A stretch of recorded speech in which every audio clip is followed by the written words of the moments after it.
എനിക്ക് സലാർ എന്ന് പറയുന്ന മൂവിനോട് ഉണ്ടായിരുന്ന ഹൈപ്പും എക്സൈറ്റ്മെന്റും എത്രത്തോളം ആണെന്ന് പറഞ്ഞറിയിക്കാൻ അറിയത്തില്ല. കാരണം ആ ഒരു സിനിമ തിയേറ്ററിൽ ഞാൻ പോയി ഇരിക്കുന്നത് വരെ ഞാൻ ആ ഒരു ലെവൽ ഓഫ്, അതായത് ഒരു ടോപ്പിൽ തന്നെ ഞാൻ ഇങ്ങനെ എക്സ്പെക്ട് ചെയ്ത് നിൽക്കുമായിരുന്നു എല്ലാ കാര്യങ്ങളും. കാരണം it's directed by Prashanth Neel. KGF 1 and KGF 2 അതിൻ്റെ അപ്പുറത്തേക്കൊന്നും വേണ്ട. സോ ആ ഒരു മൂവീസിൻ്റെ ഡയറക്ടറിൽ നമ്മൾ പ്രതീക്ഷിക്കുന്ന ഒരു മിനിമം ഔട്ടുണ്ട്, അല്ലെങ്കിൽ ആ ഒരു one of the best theatre experience, അല്ലെങ്കിൽ ഈ ഒരു വർഷം അവസാനിക്കാറായി. സോ ആ ഒരു വർഷം അവസാനിക്കാറായപ്പോൾ one of the best movie എന്ന് തന്നെ ഞാൻ വിചാരിച്ചിട്ടാണ് കാണാൻ പോയത്.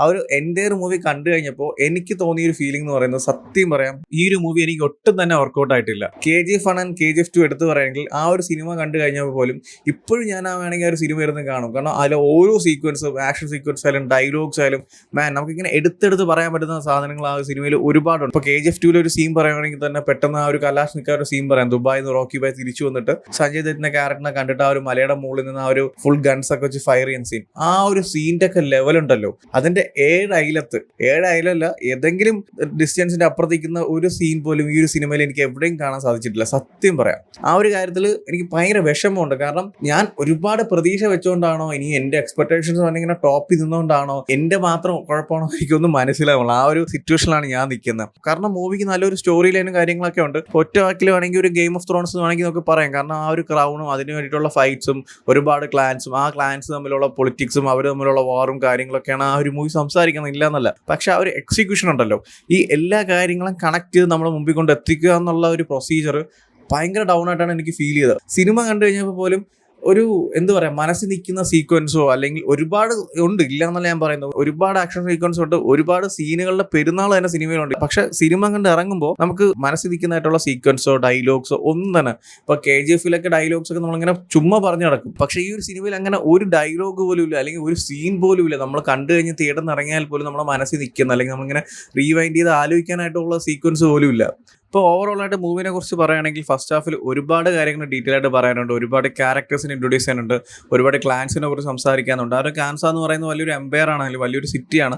സോ ആ ഒരു ക്രൗണിന് വേണ്ടിയിട്ടാണ് എല്ലാവരും ഫൈറ്റും ആ ഒരു ക്ലാൻസ് തമ്മിലുള്ള വാറും കാര്യങ്ങളൊക്കെ. അപ്പം ഡീറ്റെയിൽ ആയിട്ട് തന്നെ എല്ലാം പറയുന്നുണ്ട്. ഫസ്റ്റ് ഹാഫ് ചെറിയൊരു ലാഗായിട്ട് ഇങ്ങനെ പോകും. അപ്പോൾ ഞാൻ വിചാരിച്ചു ഓക്കെ സെക്കൻഡ് ഹാഫ് പൊളിക്കും, വേറെ ലെവലായിരിക്കും. ഈ ഫസ്റ്റ് ഹാഫിൽ ഉള്ള ബിൽഡപ്പ് കാര്യങ്ങളൊക്കെ അതുപോലെ ഇങ്ങനെ നിൽക്കുന്നുണ്ട്.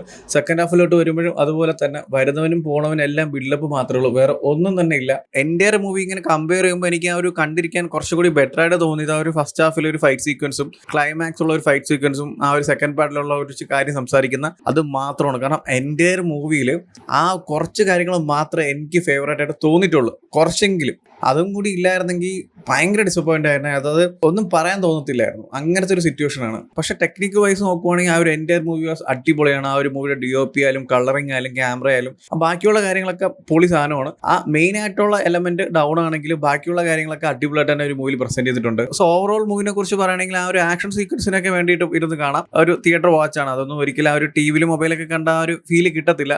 ആക്ഷൻ സീക്വൻസിന്റെ കാര്യം ഞാൻ പറയുന്നത്, ആക്ഷൻ സീക്വൻസ് ഒക്കെ കുഴപ്പമില്ല, അൻപരിമം മാസ്റ്റേഴ്സ് ആണ്. സോ ആ ഒരു ആക്ഷൻ സീക്വൻസ് ഒക്കെ കുഴപ്പമില്ല എന്നുള്ളത്. പക്ഷെ ഓവറോൾ നോക്കുമ്പോൾ ആ ഒരു ഔട്ട് പോസ്റ്റ് ഭയങ്കര ഡിസപ്പോയിന്റ് ആയിരുന്നു. എനിക്ക് അങ്ങനെയാണ് ഫീൽ ആയത്. പിന്നീടുള്ള ഒരു കാര്യം വെച്ചാൽ ഈ മൂവിയിൽ ഒരുപാട് കാര്യങ്ങളുണ്ട്, എന്തൊക്കെയോ ഒരുപാടുണ്ട്, ഇല്ല എന്നല്ല പറയുന്നത്. ആ കാൻസാർ എന്ന് പറഞ്ഞ സിറ്റിയും ഒരുപാട് ക്ലാൻസും ആ റിലേറ്റഡ് ആയിട്ടുള്ള ആൾക്കാരും ആ ഒരു ഹ്യൂജ് എംപയർ പോലെയാണ് ആ സിനിമയിലുള്ളത്. പക്ഷെ ഒന്നുപോലും നമ്മൾ മുഴുവനായിട്ട് കണ്ടിട്ടില്ല. കാൻസാർ എന്ന് പറഞ്ഞാൽ സിറ്റിയുടെ കാര്യം തന്നെ ആണെങ്കിൽ ഒരു വലിയ സിറ്റിയാണ്, അല്ലെങ്കിൽ ഒരുപാട് ക്ലാൻസ് കാര്യങ്ങളൊക്കെ. പക്ഷെ ആ ഒരു സിറ്റീനെ ഞാൻ പൂർണ്ണമായിട്ട് എവിടെയും കണ്ടില്ല. ഇടയ്ക്കിടയ്ക്ക് ഇങ്ങനെ സ്കൈ ഷോട്ട് 2-3 ഉണ്ടെങ്കിലും സ്മോക്കിന്റെ ഇടയ്ക്ക് കൂടി ആ ഒരു സിറ്റി കാണിക്കും, ഒരു ബ്രിഡ്ജ് കാണിക്കും, ഇതൊക്കെ ഉള്ളൂ. പെട്ടെന്ന് കട്ട് ചെയ്ത് അങ്ങ് കളയാണ്. ഒന്നുപോലും ഓക്കെ ഇതാണ് സിറ്റി, അല്ലെങ്കിൽ സിറ്റി ഇങ്ങനെയാണ്, ഇത്രയും ഉണ്ടെന്നൊക്കെ ക്ലിയർ ആയിട്ട് പോലും കാണാൻ പറ്റുന്നില്ല. ഒന്നാമത്തെ കാര്യം. പിന്നീട് ആ ക്ലാൻസിന്റെ കാര്യം എടുത്ത് പറയുകയാണെങ്കിൽ തന്നെ അതുപോലെയാണ്. ഒരുപാട് ക്ലാൻസ് ഉണ്ട്, ഒരുപാട് ആൾക്കാരെ ക്ലാൻസിനെ റിലേറ്റ് ചെയ്തിട്ടുണ്ട്, അവരുടെ സ്റ്റോറി ഉണ്ട്. ഇതൊക്കെ ഒന്ന് കാണിക്കടാ. അതിൽ പെട്ടെന്ന് ഇങ്ങനെ കട്ട് ചെയ്ത് കളയും. ഒരുമാതിരി എന്താ പറയാ, നമ്മൾ ഈ കട്ട് ഷോട്ട്സ് ഒക്കെ വെക്കുന്നത് ഇങ്ങനെ ഭയങ്കര കൂടുതലാണ് സിനിമയിൽ. എവിടെയെങ്കിലും നമ്മളൊരു സാധനം ഇങ്ങനെ ഉറച്ച് നിൽക്കുമ്പോൾ ഒറ്റ അടി കട്ട്, അടുത്ത സീൻ അങ്ങനെ വരും. പിന്നെ എനിക്ക് എഡിറ്റിങ്ങിൽ തന്നെ വേണ്ടായിരുന്നു ഒരു ബ്ലാക്ക് ഔട്ട് ട്രാൻസാക്ഷൻ ഉണ്ടല്ലോ, പെട്ടെന്ന് ബ്ലാക്ക് ഔട്ട് ആയിട്ട് ഒരു 2 സെക്കൻഡ് ബ്ലാക്ക്, പിന്നീട് അടുത്ത സീൻ, അത് ഇടയ്ക്കിടയ്ക്ക് വരുന്നുണ്ട്. അതെന്തോ ഒരു ഭയങ്കര ഡിസ്റ്റർബിംഗ് ആയിട്ട് എനിക്ക് തോന്നി.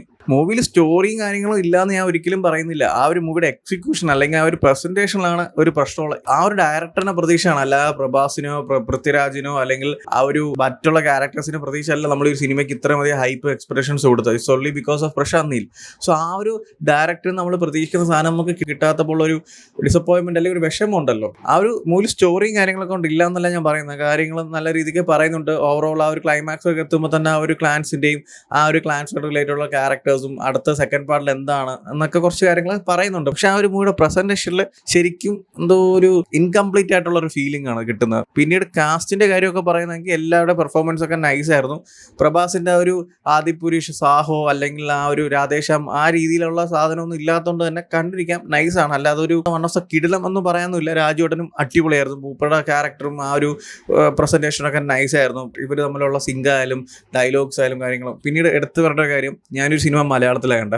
എനിക്ക് മലയാളം ഡബ് ഒട്ടും ഇഷ്ടപ്പെട്ടില്ല. ചില ഡയലോഗ്സ് ഒക്കെ ഒരുമാതിരി നാടകത്തിന്റെ ഡയലോഗ് അടിക്കുന്ന പോലെ ഇരുന്നു. ഒരുമാതിരി പഞ്ച് ഡയലോഗ്സ്. ഇപ്പം നമ്മൾ തമിഴ് കേട്ടെങ്കിൽ ഇതൊക്കെ കുറച്ച് വേറെ ലെവലായിരുന്നേ. പക്ഷെ മലയാളത്തിലൊക്കെ വന്നപ്പം ഞാൻ കുറ്റം പറയുന്നല്ല, മലയാളം ലാംഗ്വേജ് അങ്ങനെയാണ്, അല്ലെങ്കിൽ മലയാളത്തിൽ തീരെ മോശമെന്നല്ല പറയുന്നത്. ആ ഒരു എന്താ പറയുക, പഞ്ച് കിട്ടുന്നില്ല മലയാളം ലാംഗ്വേജിൽ. എനിക്ക് എൻ്റെ പേഴ്സണൽ ഒപ്പീനിയനാണ്, ആ ഒരു മലയാളം ഡബിൽ എനിക്ക് അത്ര ഒരു പഞ്ച് കിട്ടിയിട്ടില്ല മൂവി. പിന്നീട് ഒരുപാട് ക്യാരക്ടേഴ്സ് ഉണ്ട്. എല്ലാ ക്യാരക്ടേഴ്സും പറയാൻ പറ്റത്തില്ല, അത്ര മാത്രം ഒരു കാസ്റ്റ് ഉണ്ട് ഈ സിനിമയിൽ. എനിക്ക് പിന്നെ മിസ്കാസ്റ്റ് ആയിട്ട് ഈ ഒരു കാസ്റ്റിന് പകരം വേറെ ആരെങ്കിലും കൊണ്ടുവന്നതെന്ന് തോന്നിയത് ശ്രുതി ഹാസനായിരുന്നു. കാരണം പുള്ളിക്കാരിയുടെ മിക്ക സീൻസ് ഭയങ്കര ഒരു ക്രിഞ്ചായിരുന്നു, ഒരു കണ്ടിരിക്കാൻ പറ്റത്തില്ല, ആ ഒരു ലെവലായിരുന്നു. പിന്നീട് മൂവിയുടെ ആക്ഷൻ സീക്വൻസ് ഒക്കെ എടുത്ത് പറയുകയാണെങ്കിൽ ഒരുപാട് ആക്ഷൻ സീക്വൻസ് ഉണ്ട്. സീക്വൻസ് ഒക്കെ നൈസാണ്, അടിപൊളിയായിട്ട് തന്നെ ഉണ്ട്. പക്ഷെ നമ്മൾ ജസ്റ്റ് ആ ഒരു KGF ആയിട്ട് കമ്പയർ ചെയ്താൽ അതിൽ ഏതെങ്കിലും ഒരു കിട്ടില്ല ഒരു സീൻ എടുത്ത് വെച്ചാൽ പോലും ഈ ഒരു മൂവിയിലെ എൻ്റെ ആക്ഷൻ സീക്വൻസ് ആയിട്ട് ഒരിക്കലും കമ്പയർ ചെയ്യാൻ പറ്റത്തില്ല. കാരണം നമ്മളെ മനസ്സിൽ ഇങ്ങനെ നിൽക്കുന്നതായിട്ടുള്ള ഒരു ഫൈറ്റ് സീക്വൻസ് ഒന്നും അധികമൊന്നും ഈ മൂവിയില്ല. എനിക്ക് ആകെ കുറച്ച് ഇഷ്ടപ്പെട്ടെന്ന് പറയുന്നത് രാജുവേട്ടനും പ്രഭാസും തമ്മിലുള്ള ഒരു ഫൈറ്റ് സീക്വൻസ് ഉണ്ട്. അതായത് നമ്മൾ ട്രെയിലർ കണ്ട പോലെ ഇവർ മറ്റേ ഫുൾ ബ്ലഡിലൊക്കെ ഇങ്ങനെ കുളിച്ചിരിക്കുന്ന ആ ഒരു സീക്വൻസ് ഒക്കെ നൈസാണ്. പിന്നെ മൂവിയുടെ എൻഡിലോട്ട് വരുമ്പോഴും ക്ലൈമാക്സ് പോർഷനിൽ സെക്കൻഡ് പാർട്ടിന് വേണ്ടിയിട്ടുള്ള കുറച്ച് കാര്യങ്ങളൊക്കെ പറയുന്നുണ്ട്. അതൊക്കെ പ്രോപ്പറായിട്ട് തന്നെ എൻഡ് ചെയ്ത് അതൊക്കെ നൈസാണ്, ഇല്ല എന്നല്ല. എന്നാലും ആ ഒരു കാര്യം വെച്ചിട്ട് എൻ്റെ മൂവി കിടിലാണോ വേറെ ലെവലാണെന്ന് പറയാൻ പറ്റത്തില്ല. എൻ്റെ മൂവിയിൽ ആ ഒരു പോർഷൻ ഒഴിച്ചാൽ ബാക്കി പ്രസന്റേഷനും കാര്യങ്ങളൊക്കെ ഒരു ആവറേജ് അല്ലെങ്കിൽ ഓക്കെ എന്നുള്ള ഫീലാണ്. അല്ലെങ്കിൽ ഒരു 100% നമ്മളെ മനസ്സ് നിറയ്ക്കുന്നതായിട്ടുള്ള ഒരു ഔട്ട് ആ ഒരു എൻ്റെ മൂവിക്ക് തരാൻ സാധിച്ചിട്ടില്ല എന്ന് ഞാൻ പറയത്തുള്ളൂ. സോ എന്തായാലും പാർട്ട് 2 വേണ്ടി വെയിറ്റ് ചെയ്യാം. പാർട്ട് 2 ഒരു കുറച്ച് കാര്യങ്ങൾ ഈ സിനിമയുടെ എൻഡിൽ കാണിക്കുന്നുണ്ട്, അതൊക്കെ കുറച്ച് നൈസാണ്. സോ ഇതുപോലെ അല്ല, അത് കുറച്ച് വേറെ ലെവലിലൊക്കെ ഔട്ട് വന്നാൽ അടിപൊളിയായിരിക്കും. സോ എന്തായാലും സലാർ പാർട്ട് 2 വേണ്ടി വെയിറ്റ് ചെയ്യാം. ഈ ഒരു മൂവിയുടെ എൻഡിലോട്ട് വരുമ്പോഴും ആ ഒരു പാർട്ട് 2 വേണ്ടിയിട്ടുള്ള കുറച്ച് സീക്വൻസും കാര്യങ്ങളൊക്കെ ഇങ്ങനെ പറഞ്ഞു പോകുന്നുണ്ട്.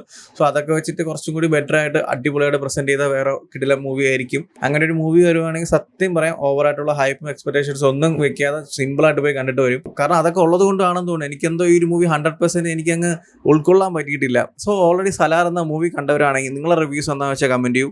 വീഡിയോ ഇഷ്ടപ്പെട്ടാൽ ലൈക്ക് ചെയ്യൂ, ഷെയർ ചെയ്യൂ. ഇതുപോലത്തെ കൂടുതൽ വീഡിയോസിന് ചാനൽ സബ്സ്ക്രൈബ് ചെയ്യൂ. Thank you so much.